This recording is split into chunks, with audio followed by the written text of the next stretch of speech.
राधे राधे दोस्तों, आप सभी का स्वागत है हमारे चैनल कृष्ण पाथ में। आज का टॉपिक है भगवद गीता अध्याय 1 श्लोक 14 का गहरा रहस्य। भगवान श्री कृष्ण और अर्जुन के दिव्य शंखों का महत्व, धर्म की उद्घोषणा और इस श्लोक से मिलने वाली जीवन बदल देने वाली शिक्षाएं। श्लोक: ततः श्वेतैर्हयैर्युक्ते महति स्यन्दने स्थितौ माधवः पांडवश्चैव दिव्यौ शंखौ प्रदद्मतु।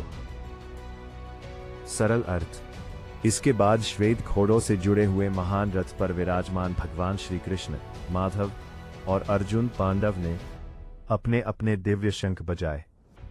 दोस्तों, यदि हम इस श्लोक को केवल पढ़ें तो ऐसा लगता है कि यह भी युद्ध शुरू होने से पहले शंख बजाने की एक साधारण घटना है। लेकिन भगवद गीता का कोई भी श्लोक साधारण नहीं है।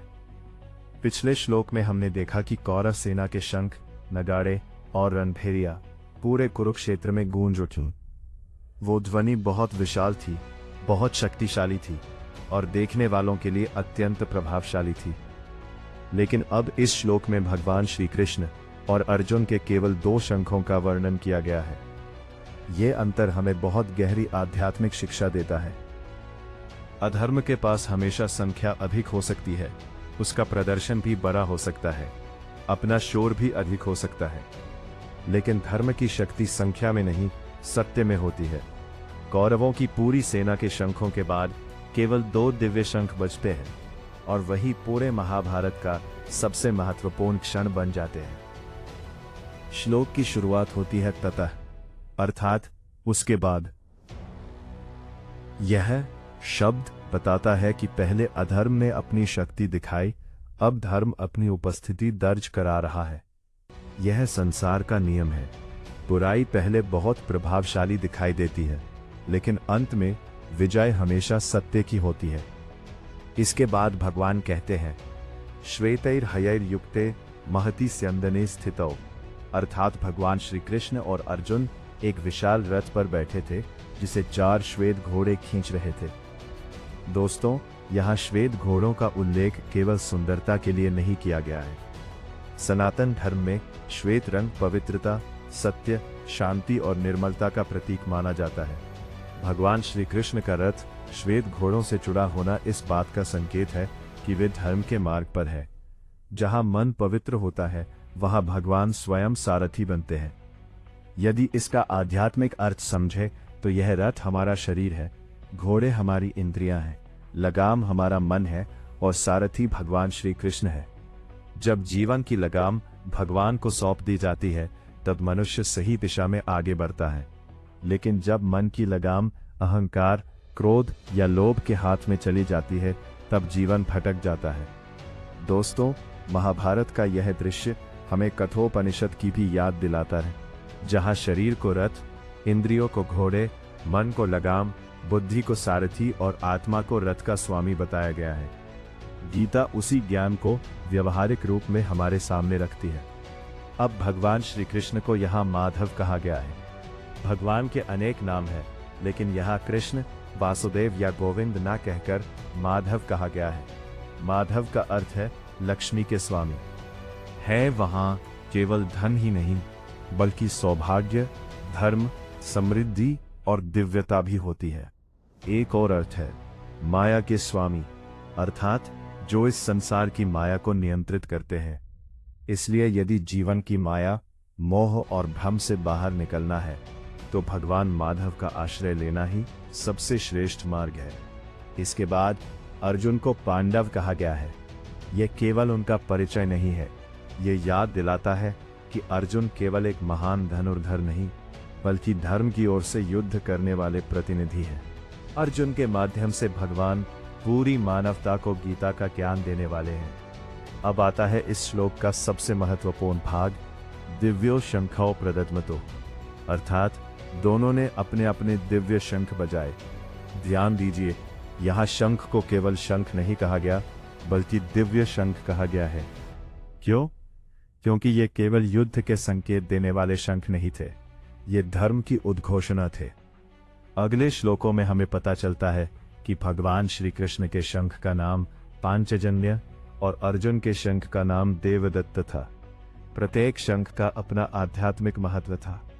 यहाँ भगवान हमें सिखा रहे हैं कि जब हमारा उद्देश्य धर्म हो, हमारा मार्ग सत्य हो और हमारे साथ भगवान हो, तब हमारी छोटी सी आवाज भी पूरे संसार में प्रभाव डाल सकती है। यदि हम इस श्लोक का मनोवैज्ञानिक अर्थ समझें, तो कौरवों का शोर हमारे जीवन की समस्याओं का प्रतीक है। कभी आर्थिक चिंता, कभी परिवार की समस्या, कभी असफलता, कभी लोगों की आलोचना, ये सब मिलकर बहुत बड़ा शोर पैदा करते हैं।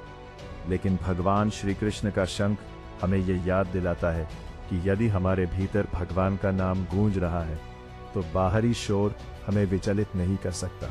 आज अधिकांश लोग बाहर की आवाजों को सुनते हैं, लेकिन अपने भीतर की आवाज को नहीं सुनते। गीता हमें सिखाती है कि बाहर के शोर से अधिक महत्वपूर्ण है भीतर की शांति। दोस्तों, इस श्लोक में भगवान श्री कृष्ण सारथी है। सोचिए, पूरे ब्रह्मांड के स्वामी होकर भी वे अर्जुन के रथ को चला रहे हैं। यही भगवान की सबसे बड़ी विशेषता है। वे अहंकार नहीं, सेवा सिखाते हैं। वे आदेश देने से पहले साथ चलना सिखाते हैं। एक सच्चा नेता वही होता है जो सबसे आगे खड़े होकर दूसरों का मार्गदर्शन करे। यदि हम अपने जीवन में भी भगवान को अपना सारथी बना ले, तो कठिन से कठिन निर्णय भी सरल हो जाते हैं।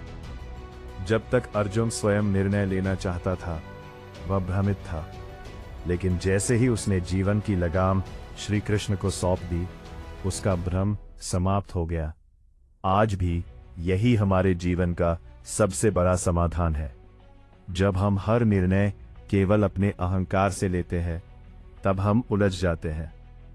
लेकिन जब हम भगवान का स्मरण करके धर्म और विवेक के आधार पर निर्णय लेते हैं, तब हमारा मार्ग स्पष्ट हो जाता है।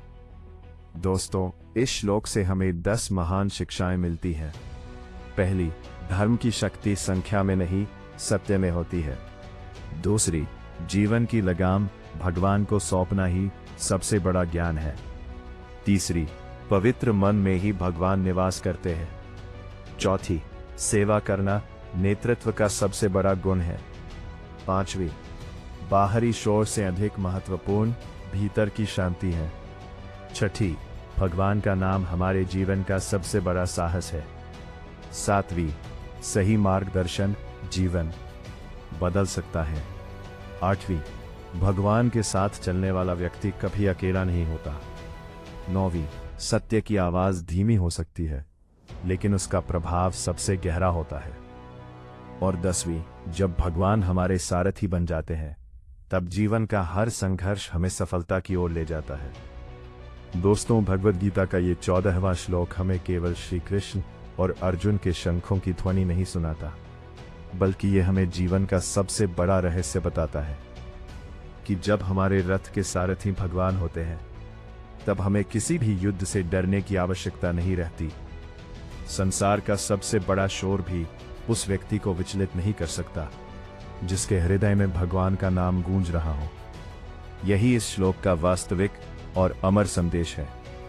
अगर आपको भगवद गीता अध्याय 1 श्लोक 14 की ये वीडियो पसंद आई हो, तो वीडियो को लाइक जरूर करें, अपने परिवार और मित्रों के साथ शेयर करें और 700 दिनों में भगवद गीता के 700 श्लोक सीखने की इस दिव्य यात्रा में हमारे साथ जुड़े रहने के लिए कृष्णा पाथ को सब्सक्राइब करना ना भूलें।